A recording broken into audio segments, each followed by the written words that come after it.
With a record number of migrants crossing into the U.S., pushing resources to the limit in many American cities. Hundreds of migrants have been congregating outside of the Roosevelt Hotel, with many of them sleeping on the streets for days. Unfortunately, policy decisions have consequences, and the consequences of this administration literally walking away from border security and creating the chaos that we have on our southwest border. You're just seeing a very, very small snippet of that in New York. We have an all-girls Catholic high school literally 50 feet from this facility. I have never been afraid in South Bronx. I am now terrified. It was a horror, an absolute horror. It began because my neighbors who live on Hall Street, they called me one day and said, "We're having an issue. There is a migrant shelter on our block, and we need some help."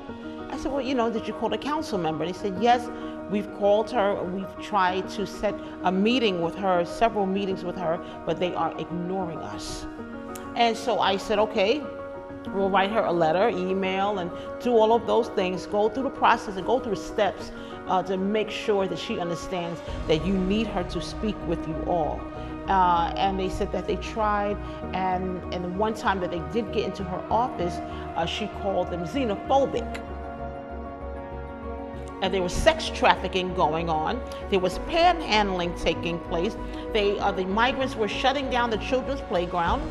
The parents in the neighborhood with all of their little children, we have a lot of small families in the neighborhood, and that little children's playground on the corner where the migrant shelter is, they could no longer utilize. More than 36,400 have come to New York City in the last few months, and city officials have put them up in at least 14 hotels, one of them being The Row in Times Square. This is the gem of New York, Anthony. This is Times Square. This is the most busiest area in America, and probably the world, to be honest with you. This is, I believe it's like 20% of our tax revenue comes from this area alone in New York City. So right now what we have here is, I believe we have around 3,000 migrants that live at the Row Hotel right behind us.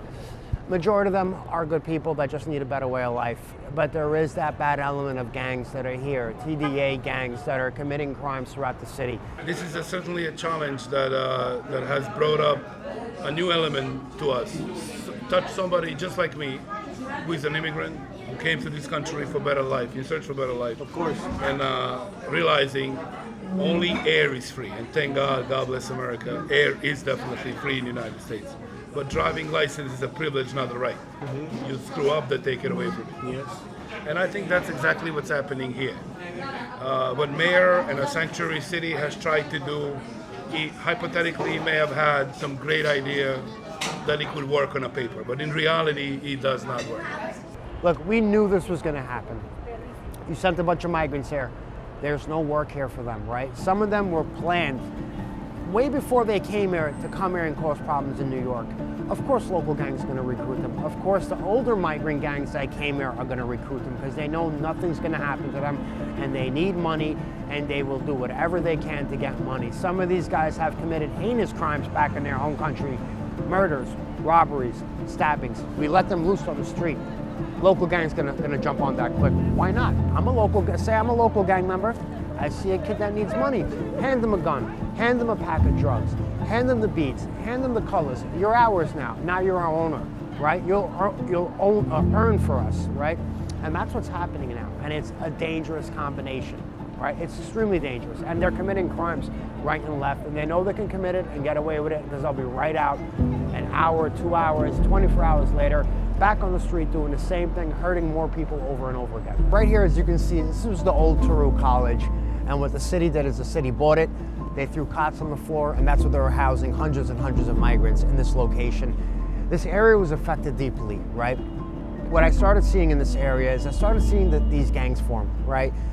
I started seeing gang tattoos, and that's when I first discovered, look, we have a problem with migrant gangs. If you know that there's gang activity and nothing is being done, shame on you.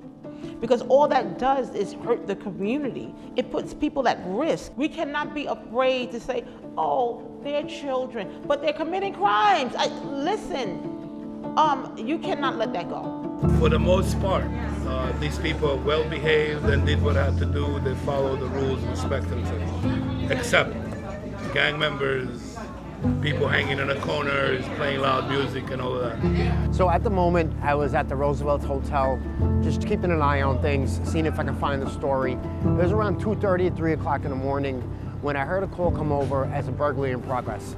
I didn't think much of it until the caller stated over the police scanner, the operator stated over the police scanner that the victim is Manhattan Assistant District Attorney. And right there, it rang in my head, and I drove, I would say 4 blocks to the location where the crime was happening. When I arrived to the location, another call over the radio came over that they were tracking the stolen property back to the Row Hotel, which was right here. I did witness and see the Assistant District Attorney speaking with the cops. And then I did digging, and I found out exactly what happened. So not only did the migrant rob her, he ended up pulling out his private part and masturbating in front of her. She is lucky she didn't get raped. The response from that is the cops found the suspect, I believe in a day or two. The NYPD, CRT team found the suspect actually right in front of the migrant hotel, right in front of the Row, with a crack pipe, right? He was arrested immediately. He was brought down to the precinct. And what happened after that, he was held without bail, right? Which is a little odd because normally, right, they're released without bail right away. Especially a migrant. Especially a migrant. I mean, migrants get to do whatever they want, and they're out on their own reconnaissance. Absolutely, and not only that, he was held without bail, and I believe he's still in jail right now. And I'm pretty sure he's going to get deported after he does his time in New York. So there is a different way the legal system handles certain crimes if it's done to someone else. Like if it was a regular person, and I've literally seen it, where some of these gang members, these migrant gang members, would have robbed someone, completely sliced them up into pieces, and they're let out the same day. So there is a different level of standards at times. This is the worst city council I have ever seen in my life in New York City. This council is a predominantly progressive, leftist, socialist council. And when you have a one-sided council, you can't get work done because they believe that the middle-of-the-road Democrats, the Democrats such as myself and my family, so many people in our district are traditional Democrats. They believe that we are the ones that are standing in the way of progress. Our legislators are acting like the migrants are their children. This is unbelievable. And many of them that have so much to say, look, Renee, you're anti-migrant. How am I anti-migrant? My father's from the West Indies. They make these claims because it's not affecting them where they live, right? But people who live on Hall Street will tell you they were terrorized. Mira, vamos a ser famosos. Willy es mí, el lío perdido. ¿Te gustaría quedarte aquí en Nueva York o estarías abierto? Sí, me gusta. ¿Sí? O yo soy la capital. Soy caraqueño, ¿me entiendes? Okay. Ya esto no me afecta porque yo soy algo movido, ¿me entiendes? El movimiento, el comercio. Es una vida muy rápida aquí la casa, la situación. ¿A ti no considerarías a lo mejor otra área que sea más tranquila? Washington, pues sería lo mismo. Pero un poquito más relajado. ¿Crees? Sí, es más cómodo, pues. Pero a donde sea uno se adapta. Sí. Cuando tú tienes tu mentalidad en otra cosa y no estás pendiente de hacer cosas malas ni nada, estás pendiente enfocado en trabajar, cualquier área se te va a adaptar. Porque vas a hacer de tu trabajo a tu casa, de tu trabajo a tu casa. Hablas con tu familia y a dormir. Esa es la meta. No tienes vida social. ¿Tienes tu esposa? En Venezuela. En Venezuela. ¿Y cómo se te ha hecho? ¿Se te ha hecho muy duro? Es duro, pero ¿qué dices? Aquí te espero, bebé. Tienes que esperar. Mis hijos están allá, mi mamá está allá. Ajá. Hay que ser fuerte. En la vida todo es un sacrificio. Sí. Siempre lo tenemos que sacrificar por lo de nosotros. Si no se sacrifica uno, un sacrificio de corto plazo para ¿cómo dicen? Para lograr una meta y vivir de esa meta y decir, bueno, valió la pena. Pues. Tuve 2 años, pero logré algo. Pues. ¿Entiendes? Sí. De eso se trata. Pues. Es triste, pero a veces hay que sacrificarse. Para poder tener algo, tienes que hacer sacrificio. Como que te quieres comprar este zapato y te quieres comprar una gorra. Tú dejas de gastar algo para comprarte eso, porque a ti te gusta y es un sacrificio que estás haciendo para tú sentirte bien. Sí. De eso se trata. Ajá. Si no hacemos sacrificio, nunca nos vamos a sentir bien. Una satisfacción se basa en un sacrificio. Claro que sí. Y ahorita, ¿a qué es lo que te dedicas ahorita aquí en tu Ahora estoy trabajando. Estoy trabajando en la área industrial de aquí hacia allá, no sé cómo se llama, hacia el Bronx, pero hacia acá adentro. Ajá. O sea, como esta misma área, pero para allá. ¿Estás de carnicero? No, estoy donde una empresa de frutas que le llegan paletas. Ah, ok. Una bodega, exacto, moviendo las cajas. Saca pedidos. Pero lo que me gusta no lo hago aquí. Porque no tengo papeles, pero entonces... Cuidado. ¿Cuidado con qué, señora? Los gringos, esa gente así siempre trata de usarlos como... Something needs to give.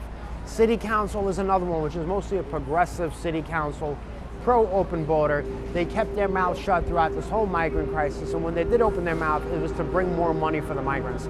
But not once have they said anything about the gang members. Not once have they said about the people they've killed or people they hurt in the streets of New York. Me personally, I've seen people hurt. I've seen people stabbed. I've seen dead bodies on the floor. They don't see that. When someone like me sees it firsthand, in face-to-face, and not on the camera, not on the news, I'm the one who's the news, filming it. Things change. The way your mindset's changed. You don't want more people to get hurt, and they just don't see that. Literally 50% of the buildings in New York City are vacant. And a lot of these buildings, Mayor Adams, instead of taking these buildings and turning them into affordable housing for New Yorkers, he gave these buildings over to some of these companies to then build these large facilities, and then in turn, basically, get a stipend from the federal government to come and deal with the migrant crisis here in New York, and not do a single thing. They lived in the factory, up in the building, but the factories had no showers. And there was one bathroom on each floor. That's not how human beings should live. This company was given $435 million from the federal government to deal with the migrant crisis at the beginning of the crisis. And then you had Eric Adams come out on the news and say, okay, there was 55 or maybe close to $60 million allocated towards this, and he mentions the company's name again. So it's like, okay, where's all this money that's gone missing? Because if you ask me, the project didn't look like $435 million, let alone it didn't look like $60 million. Because if it was $60 million, a lot of these buildings where these migrants were being kept, they would look like Equinox gyms. There's FDNY fire violations, and then it shut it down, right? And that's what ultimately shut down this location itself. A lot of complaints came from the community. A lot of the business owners were pissed about this location because it did bring a lot of bad stuff here. Also, this place did not look the same. It looked something like a third world country. People were cutting their hair on the middle of the street. People were sleeping on the street. We would find migrants sleeping out in the freezing cold here at one point. And it really spilled out to the community, and they were pissed. Biden's era was when he allowed certain countries, like Venezuela, certain countries like Colombia, certain countries, even certain countries in Europe, and certain countries in Africa that he allowed to just exile their prisoners and say, okay, we're a country that's that's about diversity. We're about all we're about everybody. We're about all inclusivity. But I feel like his era was opening the borders and just saying, okay, send everybody, and we're going to take them regardless of their background, regardless of any type of check being done. A lot of people got through the cracks when they just opened up the border. I'm not in support of, just don't open up the border. There is a level of accountability that you should have, and when you open up the border, all sorts of things can come in, like the Venezuelan gangs, who began to take over the streets here in Clinton Hill. They were running down the streets here in Clinton Hill with metal pipes, and we've seen that on many videotapes that the neighbors would send me. This was not a joke. This was a lot of crime took place. There were stabbings, a triple murder. The officers, which I have a lot of friends in there, they told me, Leroy, we've never seen any kinds of crimes like this in our life, right?